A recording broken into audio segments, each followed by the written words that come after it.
Hey everybody, this is Paul, and as you can see, these plants are happy.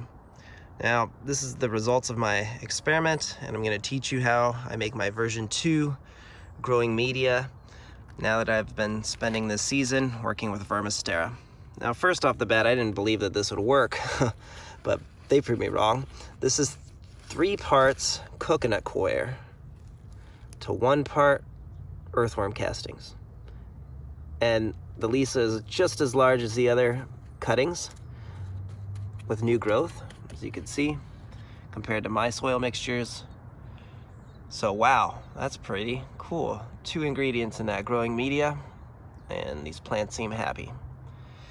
Now, in addition, I also tried to root these really young, immature condor cuttings, which normally sometimes will rot.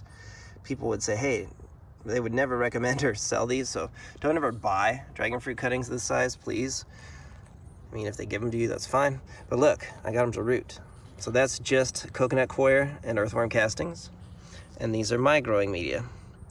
So in just 4 weeks, they've all rooted, and they're doing great. They're plumping up already.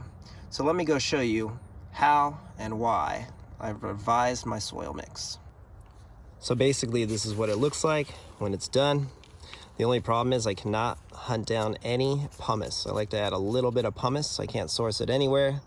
I guess it's a supply chain issue or something. So here we go. Let me show you how to do this.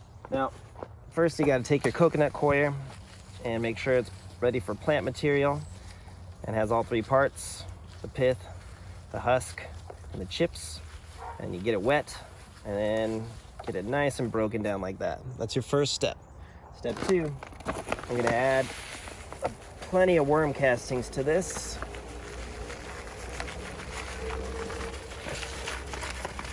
About 3 to 1, maybe 4 parts to 1 or so. Remember, you don't want to breathe any of this, so I like to just let it kind of dissipate. All right.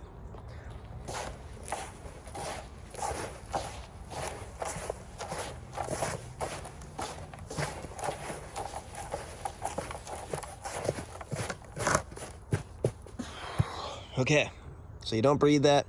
That's step 1. Next, you add some perlite. Make sure it's OMRI certified or organic. And you actually probably should rinse it out beforehand, but today I'm not going to do that. But this is really good stuff. I believe it's been cleaned, but it is a good rule to wash your perlite. Ooh. Okay, next I'm going to add some vermiculite. This will add soil moisture retention. It will keep your soil loose and definitely add some minor trace minerals and nutrients. So that's the next step.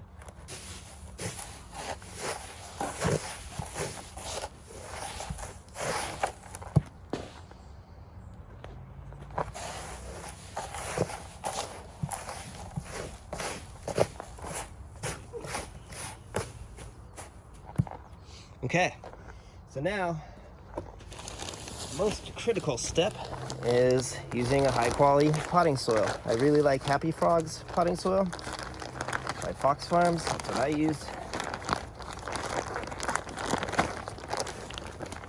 Here we go.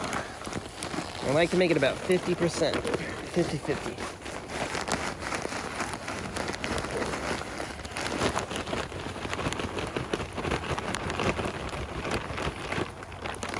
That should be good. All right, so here is my tool of choice. And again, you don't want to breathe this. I'm gonna be holding my breath and walking away. It looks weird, but people have died from inhaling the mushrooms and fungi that are in maybe potting soil that sat in the sun. So be careful when working with it. And again, wear a mask or hold your breath like I do.